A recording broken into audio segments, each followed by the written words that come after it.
Hi guys! Welcome to my YouTube channel po. New day, new video po tayo ngayon. Pag-usapan po natin ay tungkol pa rin po sa 13-month pension ng ating mga SSS pensioners po dahil po marami po tayong mga subscribers na nagsasabi may posibilidad po na ibigay sa November 28 ang supposed to be December 1, 2025 na 13-month pension at monthly pension po.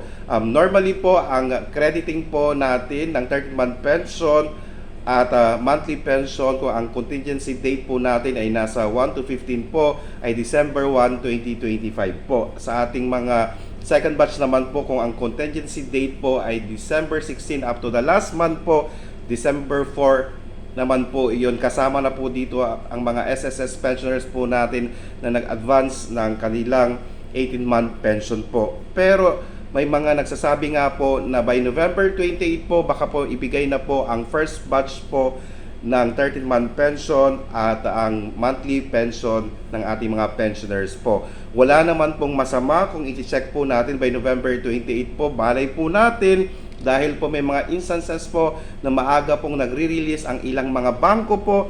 Kung kayo po ay may mga online banking po, we can easily check po doon. Wala naman pong hassle yon. Okay, kung wala naman po kayong online banking, so pwede naman po nating hintayin ang December 1. Pero kung meron po kayong online banking at maki-check nyo po agad by November 28 po, paki-comment na lang po, paki-message na lang po para po malaman po ng ating mga SSS pensioners po kung meron pong dumating ng November 28 po. Dahil may mga instances po, sabi ko nga po, na napapaaga po ito.